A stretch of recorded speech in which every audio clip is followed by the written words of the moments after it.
But they've done investigations. They've found people who've come in here week after week and who've bought a number of guns, 10, 12 guns, that have ended up in the hands of gangs in New York City. We do our job, sir. We do our job. The ATF tracing system was a big success, maybe too big, because the NRA sees virtually anything that could limit the availability of firearms, even guns used for crime, as a violation of the right to bear arms.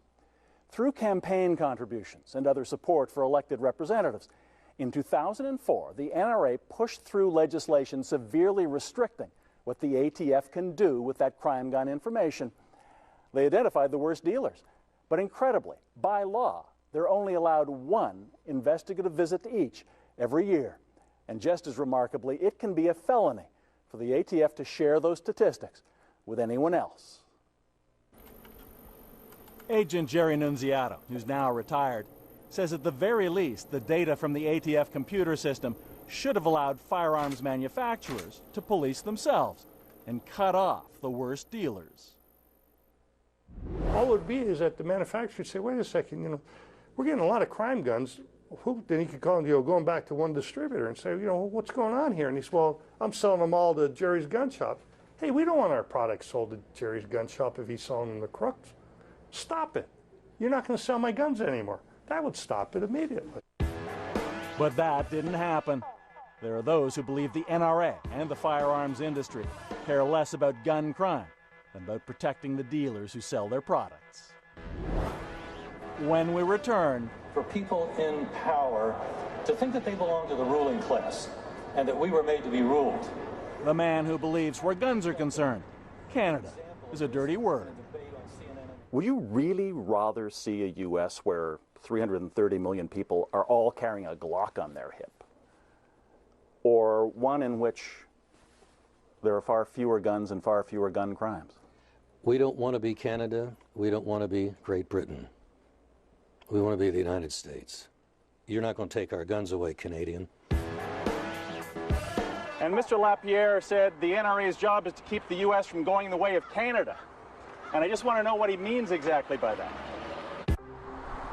The National Rifle Association sees itself as the protector of American freedom and the right to bear arms, even, apparently, in Canada. The government ruined me. The need for guns is a message the firearms industry would like to export. This is Canada? This is not the Canada I know. The 7 million firearms owners of this country have ceased to trust its government. What's at stake is a freedom. It's a freedom. It's life.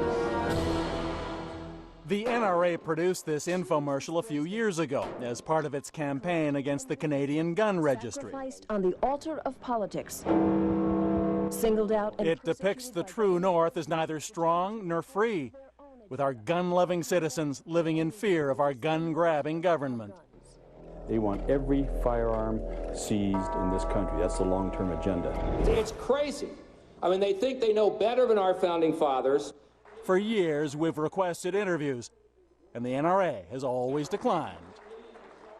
You can't have a firearm in your home for personal protection in our nation's capital. So a while back, when we saw the advertisement for a Second Amendment rally outside New York City, we went.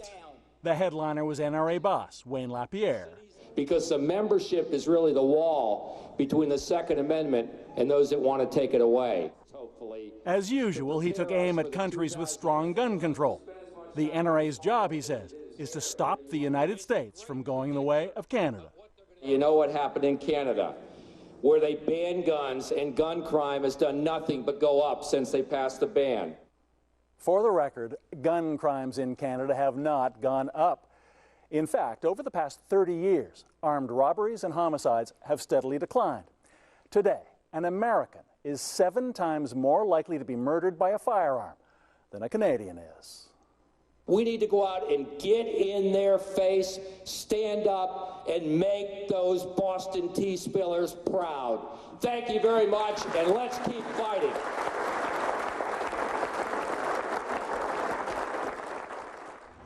Mr. Lapierre?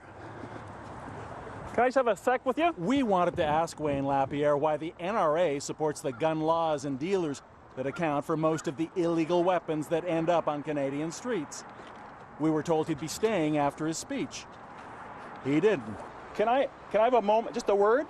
Oh, we've got to go Just to the a word. airport. It would take 2 minutes. No, we've got to go. I'm sorry, we've got another schedule. I just wanted, we're from the Canadian Broadcasting Corporation, and Mr. Lapierre said the NRA's job is to keep the U.S. from going the way of Canada.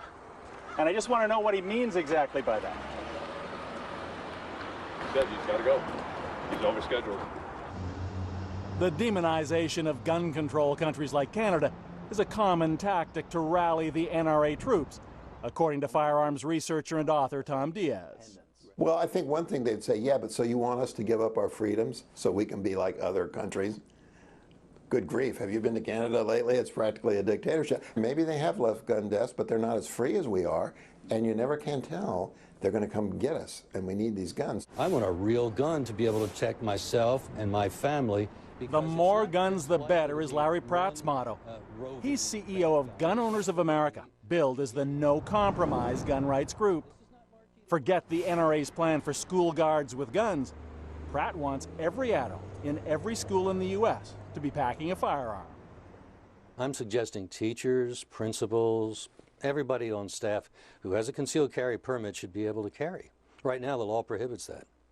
Would you really rather see a U.S. where 330 million people are all carrying a Glock on their hip? Or one in which there are far fewer guns and far fewer gun crimes? We don't want to be Canada. We don't want to be Great Britain. We want to be the United States. You're not going to take our guns away, Canadian. For years, one man came to personify that battle between the NRA, its supporters, and the U.S. government. His name is Sandy Abrams, and at one point, his store outside Baltimore ranked 37th of 80,000 licensed dealers for most crime guns sold. In the mainstream media, all gun dealers are criminals, and they sell guns to criminals. That's the thread that's put out there, even though you may not have done anything wrong. The Department of Justice called him a danger to the public, with over 900 violations of American firearms law. Abrams claimed he was unfairly persecuted for bad bookkeeping. Bookkeeping. Not crossing I's, dotting T's, dotting I's, crossing T's, not putting down the county the person lived in, putting down the wrong county the person lived in. But the result was that hundreds of Abrams firearms went undocumented, which meant they were untraceable and could have been sold to anyone. And if some of the violations were clerical, others were not. Among the guns traced back to your store, guns used in 11 murders, in 41 assaults, in 46 drug cases. Do you feel any responsibility for that? Doesn't those mean guns? that the dealer does anything illegal or anything wrong. Any dealer can run a background check on the person, require photo ID, and so forth. Now, at what point does the dealer's responsibility end? In other words, they can't tell what's in a person's heart. Sandy Abrams eventually was convicted, lost his license, and closed his business. But for years until then, he remained a director of the National Rifle Association, re-elected 3 times, even as the ATF was prosecuting him. The NRA even paid for his lawyer. The license is gone. It's 2 years. If you want to discuss something else, fine. If not, we'll end the conversation. Well, I'd like to talk about the role of the NRA, which I think it's fair to say supported you through a lot. No, we're finished. So what does all of that mean for Canadians? Well, the fact of the matter is that illegal guns flow north across the border for one simple reason.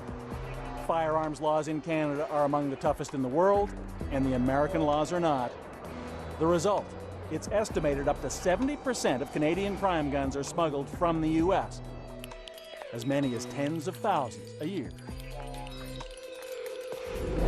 Regina Lombardo is a special agent with the U.S. Bureau of Alcohol, Tobacco, and Firearms, until recently posted, of all places, in Toronto, assigned to trace guns used in Canadian crimes back to their American roots.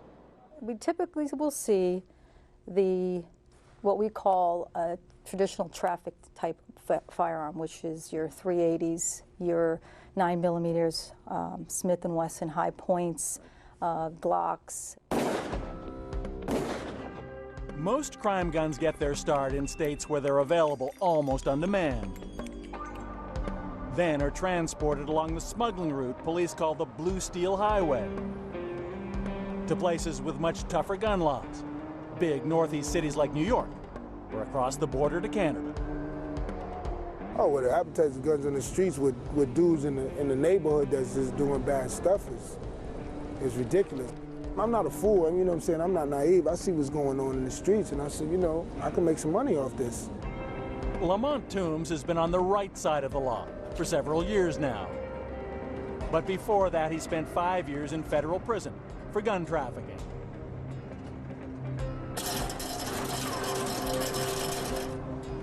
With demand on the streets of places like Brooklyn and supply at favorite dealers like Arrowhead in Georgia, he says he could buy and sell several firearms every trip along the Blue Steel Highway, pocketing thousands of dollars a day. Oh man, it was like buying bubble gum. You go in there, you tell them, you point it out, you see the one you want, you got the money, you give them the money, and that's what it was. Lamont Toombs is out of the business. Because of his felony conviction, he couldn't legally buy a gun anyway. It's why many traffickers use what are known as straw purchasers to do their transactions. Special Agent Lombardo says for someone with a clean record who needs money, it could seem like a good deal. Go into a gun shop or a gun show and purchase 5 handguns, and with that I will give you, $1,000, and you can keep one of those firearms. And for gun smugglers, the world's longest undefended border can be easy pickings, blending into the hundreds of thousands of travelers who cross each day, almost always by car. They will typically come in secreted inside the door panels, wheel wells in the back. We've seen them in engine blocks. And across the border in Canada, with markups of perhaps 1,000%, the risk might even seem worth it. We know that the cost of a weapon in the U.S., let's say, might be $200, $300. In the streets of Toronto, they're looking at $2,000, $2,500, $3,000 for a Glock. But consider this, Agent Lombardo's most high-profile Canadian case in 2006, when they traced 85 weapons from Ohio, used in Canada in attempted murders, armed robberies, and one of them, a semi-automatic pistol, in the mass execution of 8 members of the Bandito motorcycle gang in southern Ontario. The American who orchestrated it was sentenced to spend most of the rest of his life in U.S. federal prison. Actually, that was the highest sentencing we've ever received in a firearms trafficking case. How much? He pled to 32 years.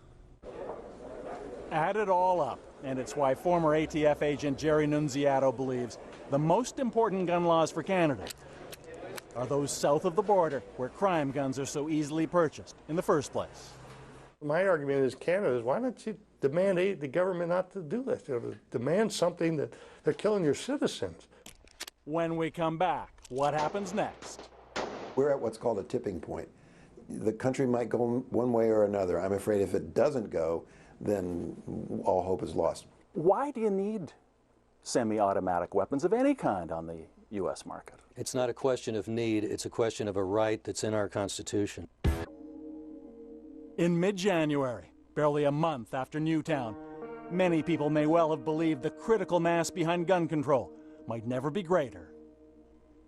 Why does anybody need an assault rifle if they're not going to war? I believe that the government has the ability to ban these weapons. I don't think they do. A semi-automatic weapon. I don't think there's any reason to have 33 bullets in a killing machine that you can take into a place like a school. And you're telling me it's not a matter of common sense that if you don't have an ability to shoot off 30 rounds without reloading, that just possibly you could reduce the loss of life? The president and vice president announced their proposed firearms legislation, surrounded by children who'd written to ask for their help. First, it's time for Congress to require a universal background check for anyone trying to buy a gun. Their prime targets were still the AR-15 and high-capacity magazines. Congress should restore a ban on military-style assault weapons and a 10-round limit for magazines. But industry insiders, including the NRA, have repeatedly warned they will never support an assault weapons ban. Going after our guns. Chipping away at our freedom.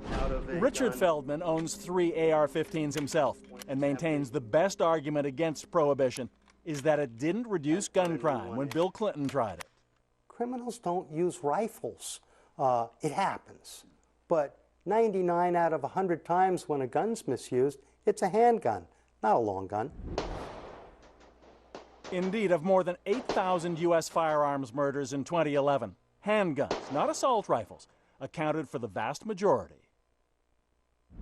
But for Gun Owners of America CEO Larry Pratt, the point is much more fundamental.